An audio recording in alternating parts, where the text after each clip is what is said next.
momento muito conflituoso, Judá no caso, né, que é o reino que ainda está de pé, está passando por um período de muita dificuldade. Eu digo com certeza que, afirmando que Jeremias foi aquele profeta que recebeu uma chamada que não é boa aos olhos de ninguém, e que ele recebeu um chamado de Deus.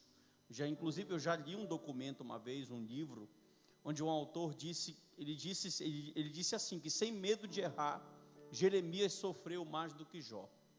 Olha só, para você ter uma ideia, o profeta Jeremias sofre tanto que você vai encontrar depois do livro de Jeremias, Lamentações de Jeremias, né? Você vai ver 5 capítulos desse profeta lamentando. O capítulo de número 21, se você ler depois, o capítulo de número 20, versículo de número 14, até o versículo de número 18, olhe para mim, ele vai falar assim: porque eu nasci, maldito o homem que deu a notícia do meu nascimento. O livro é o segundo maior livro do primeiro canon bíblico. Ele tem 52 capítulos, e ele não tem uma linguagem tão culta como a linguagem do profeta Isaías. O profeta Isaías, ele é um profeta rico no seu vocabulário. Jeremias já é mais povão. Por quê, pastor? Porque Jeremias, ele fez um ministério para os pobres. O principal fator e a principal preocupação desse profeta era com os pobres que estavam ali na Babilônia, que estavam caminhando para a Babilônia. É interessante, e eu lendo o livro, a gente fica assim: meu Deus, é só o Espírito de Deus mesmo que pode capacitar um homem de uma tal forma para que ele possa receber isso. Você já pensou Deus falar para você assim, ó: tu vai pregar, não vão ouvir, e não ora para mim abrir o coração deles, que eu não vou abrir? Quem queria, irmão, um chamado desse aqui, né? Com certeza nenhum de nós estávamos capacitados espiritualmente para receber uma chamada como essa. E o profeta Jeremias, ele vai ter um ministério longo, em cerca de 627 a 582, isso vai alongar 5 reinados. Ele vai profetizar no reinado de Josias, de Joacás, de Jeoaquim, de Sedecias e de Matatias. São 5 reis. Eu posso ter falado um nome diferente aqui, porque eu peguei de uma Bíblia que tem uma outra linguagem, uma outra tradução. Mas ele vai exercer um período de reinado de 40 anos. Já pensou 40 anos de ministério dessa forma? Se você ler a partir do capítulo de número 16, porque o capítulo 18 ele começa a partir do capítulo de número 16, até o capítulo de número 20, versículo 18, você vai poder observar que o pedido de Deus para que Jeremias descesse à casa do oleiro é porque Deus queria mostrar a Jeremias a soberania dele no controle da situação. É interessante que alguns versículos a seguir, como eu disse para você, o profeta estava desiludido. Já pensou, irmão, você pregar? Porque tipo assim, por exemplo, o Senhor falou com ele com alguns simbolismos. No capítulo 1, no versículo 11, ele fala sobre a vara de amendoeira. No capítulo de número 1, no versículo de número 18, ele fala da panela de fogo que seria a Babilônia. No capítulo de número 13, ele vai falar do cinto de linho que ele mandou apodrecer. E aqui no capítulo de número 18, ele vai falar sobre a casa do oleiro. Então era muito comum o Senhor usar simbolismos, alegorias, para que o povo viesse entender. Por exemplo, no capítulo de número 19, no versículo de número 1, ele vai dizer para o profeta: pega uma botija, uma vasilha de oleiro, quebra no chão, assim como eu quebrei. Aí ele falou assim: reúne alguns anciãos, alguns sacerdotes, pega essa vasilha, quebra, assim como eu quebrei. No versículo de número 10 ele fala: da mesma forma que foi quebrada, capítulo 19, 10, da mesma forma que foi quebrada essa botija, e não pode mais ser refeita. Ou seja, Jeremias já entrou no ministério sabendo que o povo ia para a Babilônia. Viu? Então ele tinha uma dor muito grande, porque como patriota, como judeu de sangue, ele queria que Deus pudesse, ele sabia. Na verdade, é interessante que na profecia que nós vamos analisar, inclusive, é um ponto muito forte dos arminianos essa parábola aqui, tá? Porque no diálogo do capítulo 18, Deus vai falar assim: olha, eu estou falando, se vocês se arrependerem, eu mudo de ideia. Se vocês se converterem, eu volto atrás. Então eles vão usar esse texto aqui para dizer que a ação de Deus está sobre a vontade, sobre o livre-arbítrio da escolha do homem. Então é um ponto muito forte. Mas analisando o texto, a gente pode observar que Deus está na verdade, tratando com o povo. Eu vou chegar lá. Preste atenção. A situação era muito difícil.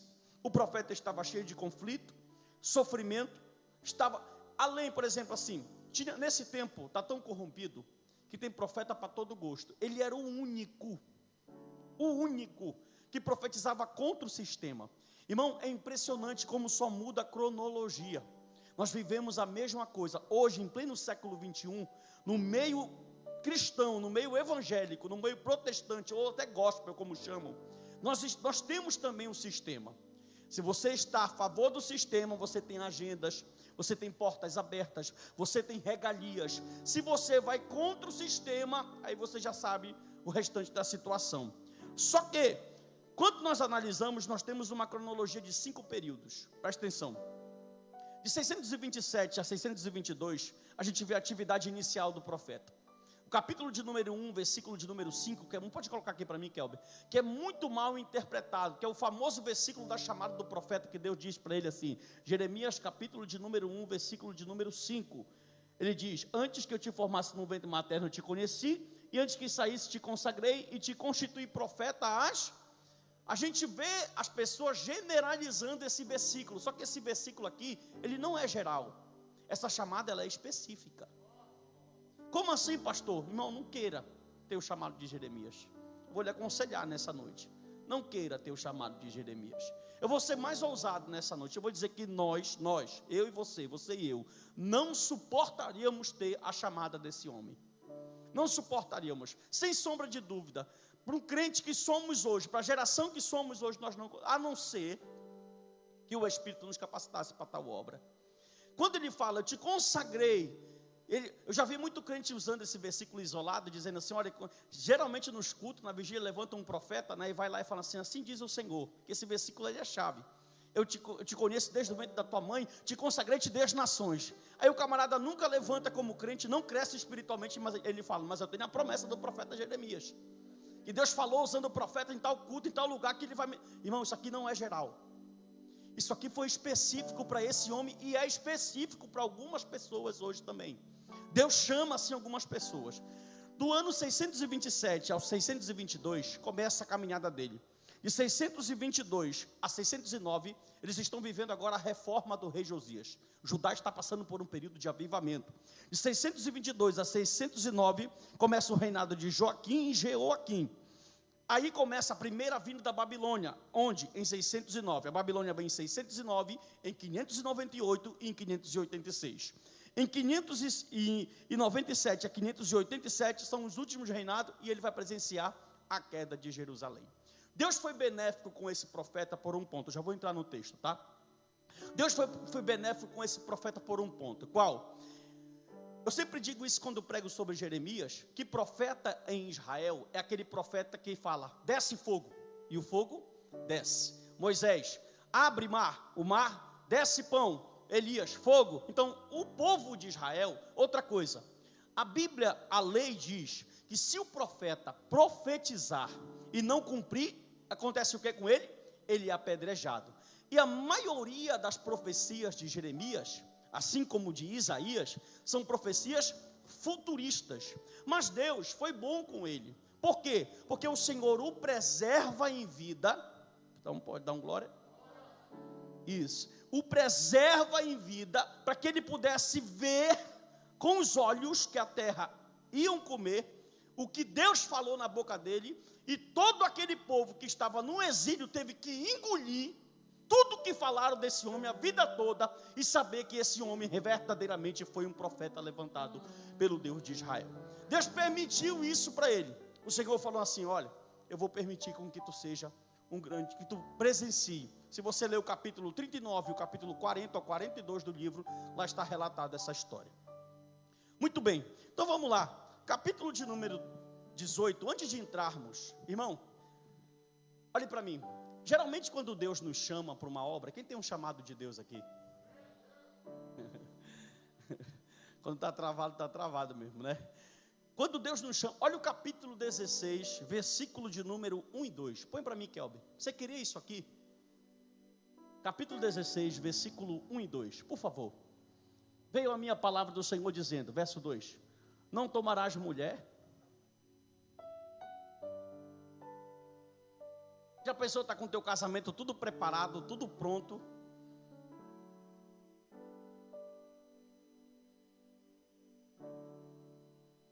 E Deus se revela para te falar, só presta atenção, é por isso que a gente não pode analisar texto sem contexto. Por que o Senhor falou isso aqui? Porque Deus já sabia que a Babilônia ia entrar. Se você ler os versículos posteriores, o próprio Deus vai dizer assim, não deixa teus filhos nascerem nessa terra. Meu Deus.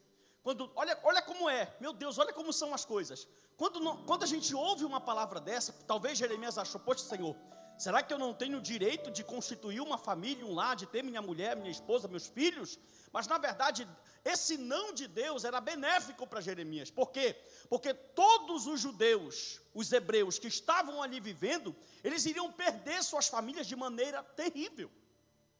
Nabucodonosor, a panela de fogo do capítulo 1, o vento do Oriente, como ele fala no 18, 17, iria entrar, ia acontecer uma calamidade muito grande, que está tipificando aqui também o anticristo. E Deus, já sabendo do futuro, pela sua onisciência, falou, olha, tu não vai ter filho.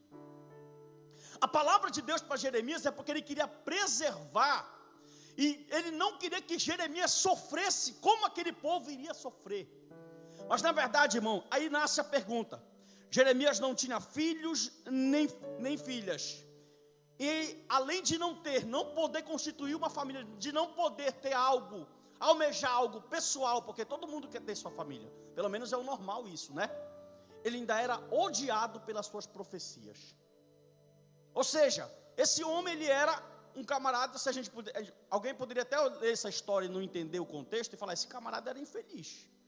Não tem casa, não tem mulher, não tem filho, não pode gerar. Ainda prego ele, ninguém acredita no que ele fala. Meu irmão, é demais. Aí o Senhor, sabendo disso, presta atenção. O capítulo de número 15, volte lá. O capítulo de número 15, 14 e 15, ele vai fazer 3 intercessões pelo povo. Olha isso. Ele vai orar 3 vezes pelo povo. Viu?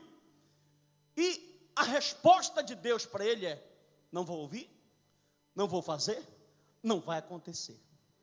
Você já imaginou uma coisa dessa? Olha como nós somos. Quando nós fazemos a ponta da unha do dedo para Deus, nós pensamos que nós temos crédito no céu. Tinha um pregador aí que falava, Senhor, se eu tenho crédito contigo, põe um anjo na direita, um anjo na esquerda. Você conhece, né? E o Senhor disse para ele, não ora. O capítulo de número 16, olha o que está escrito em cima da epígrafe, a vida solitária do profeta Jeremias. Depois, pastor, quando começa o 17, ele está em conflito, porque todos nós, olhe para mim, em algum momento da nossa caminhada, duvidamos do nosso chamado, duvidamos se Deus realmente vai cumprir as promessas, duvidamos se realmente estamos fazendo a coisa certa, duvidamos que realmente foi de certo abrir mão de alguma coisa pessoal para estar aqui, duvidamos. Só que agora imagine, como é que Deus, aquele que sabe tudo, por exemplo, se ele fala com Jeremias em nível de Deus, o que era que Jeremias ia entender? Nada. Ele falou assim, deixa eu falar com ele no cotidiano. Ele falou, desce.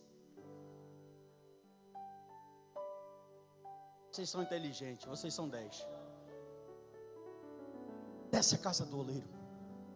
Aqui, eu não vou falar sobre vaso hoje, porque isso é uma grande, isso é uma coisa terrível no nosso meio. Mas eu não quero falar disso hoje, presta atenção para mim. Olhe para mim aqui, desce lá na casa do oleiro, que eu quero fazer tu entender a minha soberania. É esse texto que eu quero pregar, vamos lá. Capítulo de número 18, de 1 ao 3, Jeremias desce a casa do oleiro. O capítulo de número 17, ele vai pedir que Deus mate os seus inimigos. Viu? Ele está tão angustiado. Ele chega com Deus no capítulo 17, versículo de número 1 ao 18. Ele vai dizer, Senhor, não aguento. Eu prego, eles falam que não é tu. Eu falo que tu mandas, eles dizem que não é Deus. Mata eles. Olha como está a mente desse homem. Viu? Em outras palavras, presta atenção. Eu falo sem medo de errar, porque li o livro para falar isso aqui. Se Jeremias não desce nesse dia aqui na casa do oleiro, ele não prossegue o ministério. Porque tem dias que Deus tem que falar contigo. para que você e eu possamos prosseguir. Desce, Jeremias, vai na casa do oleiro.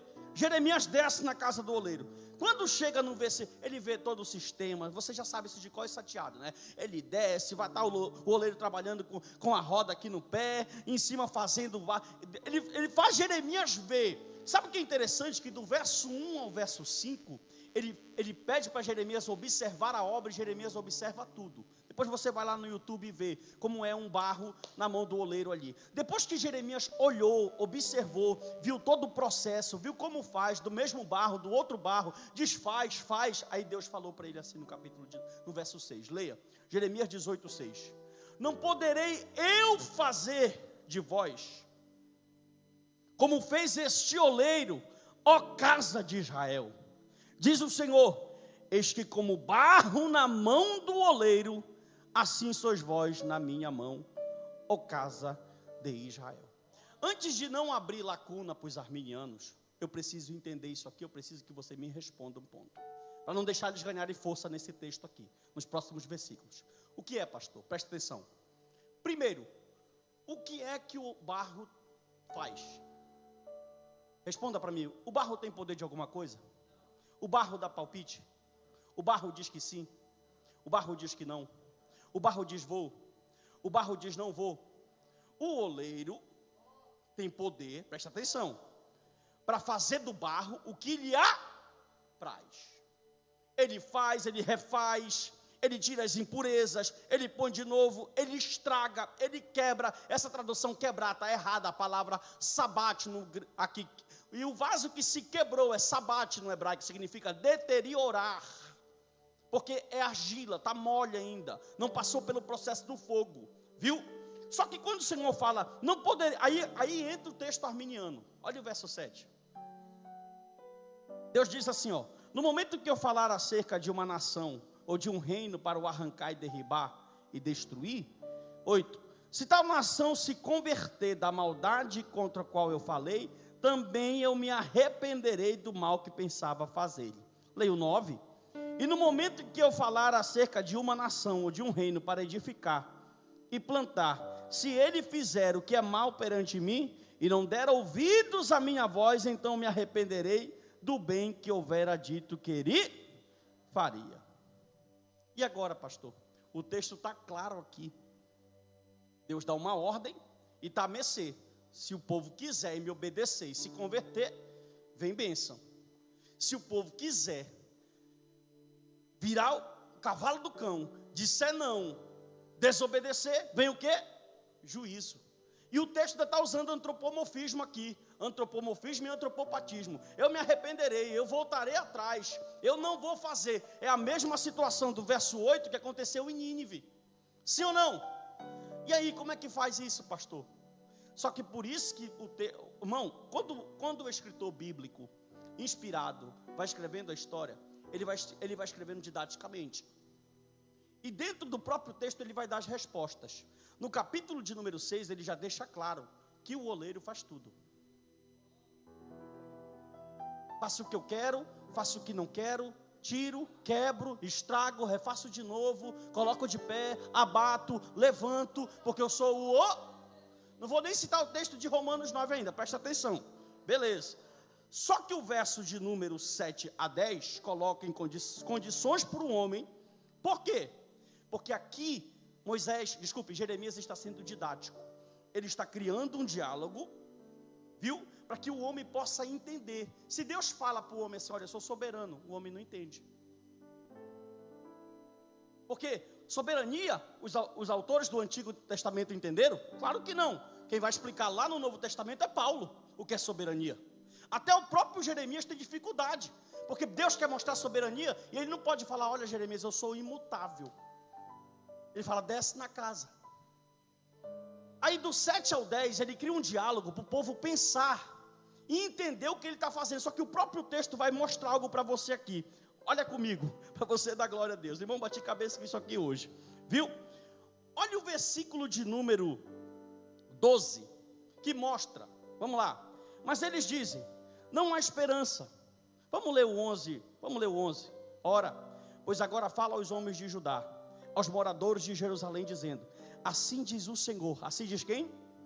Eis que eu estou forjando mal e formo um plano contra vós outros. Aí ele diz: convertei-vos, pois agora cada um do seu mal, proceder e emendai os vossos caminhos e as vossas ações. Presta atenção, olha Deus conversando com o homem, na limitação do entendimento do homem.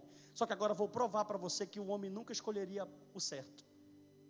Leia o verso seguinte: mas eles dizem: não há esperança, porque andaremos consoante os nossos projetos, e cada um fará segundo a dureza do seu coração. Deixa eu te perguntar, o que é que coração maligno faz? Tu não pegou? O que é que coração maligno faz, crente? Maldade. Como é que Deus diz assim, ó, eles estão dizendo assim, não tem como. Nós somos maus. A gente tem um coração inclinado para o mal, a gente tem um coração maligno. Não tem, o próprio Deus já sabia disso aqui. Escute só, Deus já sabe o resultado. O coração do homem é maligno. Qual será a escolha de um coração maligno? Deus sabe que o povo ali precisa entender o que ele quer falar. Eu não posso isolar esse contexto aqui para dizer que isso aqui está à minha mercê. E o próprio versículo 12 está mostrando. Olha o que eles falam: não tem esperança. Leia de novo, irmão, e entende o que eu estou pregando. Verso 12. Mas eles dizem: não há esperança, porque nós continuaremos andando nos nossos projetos. Qual é o projeto do homem? O projeto do homem é fazer o mal, é ir contra Deus, é fazer a vontade da sua carne. E cada um fará segundo a dureza do seu coração. Aí olha o que o Senhor fala no verso 13. Portanto, assim diz o Senhor: perguntai agora entre os gentios, sobre quem ouviu tal coisa sobremaneira horrenda, cometeu quem? Repita comigo, diga: a Virgem de Israel. Deixa eu te explicar isso aqui é muito pesado. Israel tem responsabilidade, porque ela é a única nação da terra que conhece Deus. Meu irmão, isso aqui é tão tremendo, que ele está falando, Jeremias, essa nação é a única que eu me revelei. Ele chamava ela de virgem, porque ela tinha só um relacionamento só com ele. Meu irmão, só que aqui no contexto, ela já tinha provado das outras religiões. Ou seja, a Israel virgem agora é Israel prostituída. Você já imaginou o pesar do profeta para ele falar uma coisa disso aqui? Pergunte para os gentios, quem era a virgem? É como se um crente estivesse falando aqui, se o pastor estivesse falando. Pergunte para os crentes, um crente que vivia aqui dentro, que hoje está no mundo. É a mesma coisa. Eu tenho algo aqui tremendo, escute só. Não vai embora, olhe para mim aqui. Isso é muito sério. Israel é responsável de anunciar a Deus para todas as nações. Agora, olha essa troca, capítulo 18, verso 14. Já está terminando. Capítulo 18, verso 14. Quem encontrou, diga amém. Acaso a neve deixará o Líbano, a rocha que ergue da planície? Ou faltarão as águas que vêm de longe e frias? Deixa eu traduzir para ti, que essa versão não ajuda muito. Está assim na outra versão, ó. Acaso a montanha do Líbano tinha 3.000 metros de altura, mais de 3.000 metros de altura. Ela era toda cheia de neve. A neve escorria e formava lagos, água cristalinas e água corrente que trazia vida no deserto. Deus está dizendo assim: quem é capaz de trocar águas boas para consumo por uma rocha ou por um terreno árido e seco? Aí olha a resposta no verso 15. Meu Deus, isso aqui é muito triste, irmão. Verso 15 ele responde: contudo, todos do meu povo têm esquecido de mim. Olhe para mim, ele está falando, Jeremias, sabe quem é capaz de trocar bonança, cuidado, fortaleza, por coisas banais? O meu povo. Lá vai, você que está fora da igreja, você foi capaz, irmão, você que está me ouvindo aí na internet, você foi capaz de trocar os cuidados de Deus.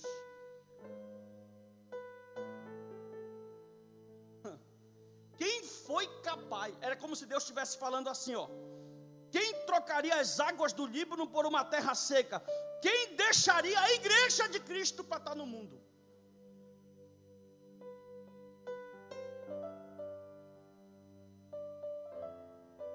Você já imaginou isso, irmão? Oh, glória. Versículo de número 15. Todos, contudo, todos do meu povo se têm esquecido de mim, queimado incenso aos ídolos, que os fizeram tropeçar nos seus caminhos e nas verdades antigas, para que andasse por veredas não aterradas, para fazer da sua terra um espanto de objeto de perpétua subiu, e todo aquele que passar por ela se espantará e meneará a cabeça. Você trocou Cristo por aquilo que vai te levar para o inferno. Você consegue entender isso, irmão? O meu povo, era como se Deus estivesse dizendo assim, ó: eu chamei, eu cuidei, eu fiz nação, eu coloquei de pé, abati todos os adversários, levantei eles, dei um nome, dei glória, levantei reis, dei uma lâmpada em Davi. Eles pegaram tudo isso e disseram: bora adorar Astarote.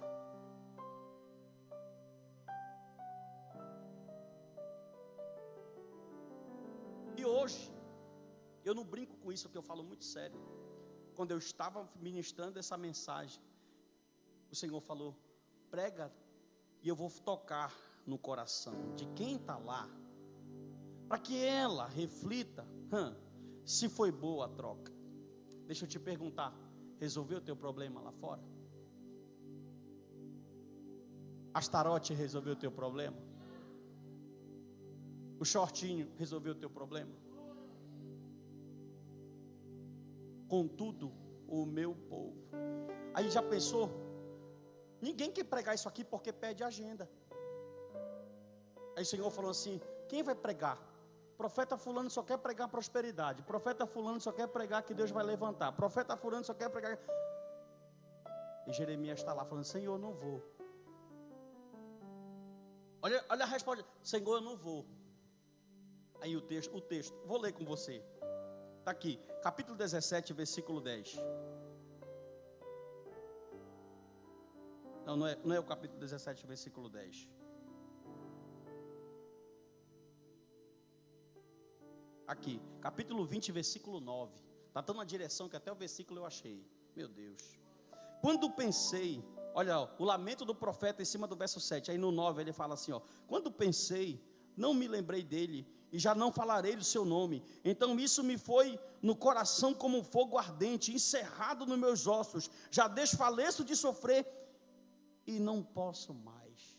Ele andava pelas ruas de Jerusalém, via todo mundo falando mal, e falava assim: parou, Senhor, para mim não dá, acabou o ministério, entreguei meus cargos. Quando ele vira, ele já estava: assim diz o Senhor.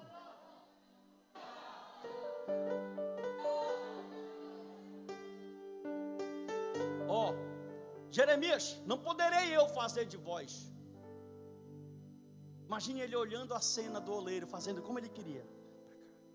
Para cá. Aí, não, vou fazer de novo. Oh, glória. E aí, vai voltar para Jesus hoje ou não vai? Eu estou esperando. Se tem alguém aqui, vem agora que nós queremos orar por você. Deus está te chamando de uma maneira fina.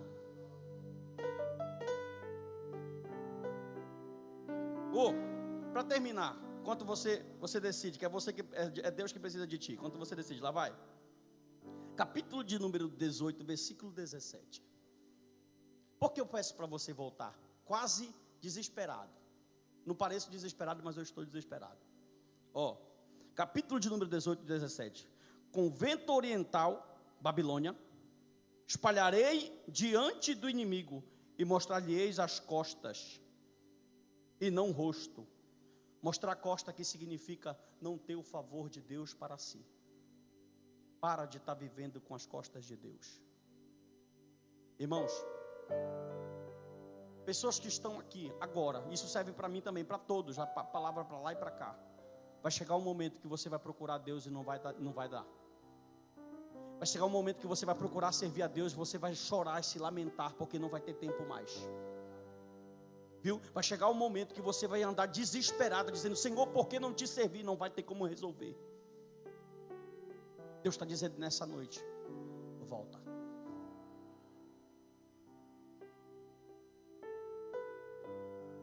E se não voltar, te prepara que o juízo vai bater na tua porta.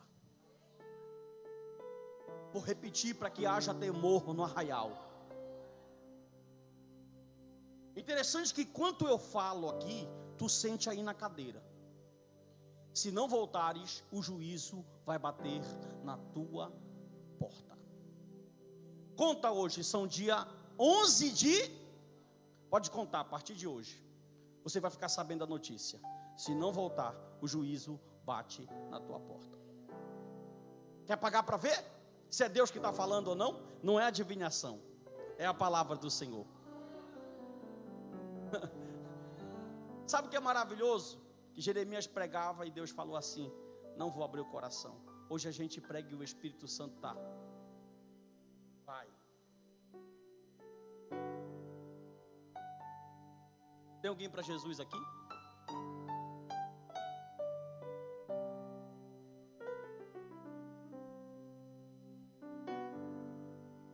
Estou esperando. Estou esperando.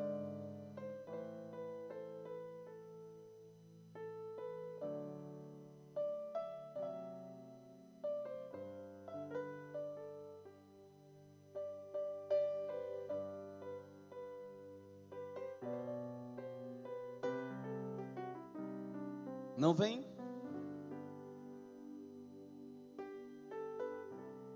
Querido Deus, obrigado, Senhor, nós te louvamos. Nós queremos te servir verdadeiramente. Nós queremos ser crentes melhores, Senhor. Nós queremos ser crentes melhores. Todos os dias o Senhor nos dá a oportunidade de sermos um povo fiel. E muitos de nós não honramos, Senhor, teu chamado, a vocação que o Senhor nos entregou. Deus, eu sei que tu és um Deus misericordioso, longânimo, benigno.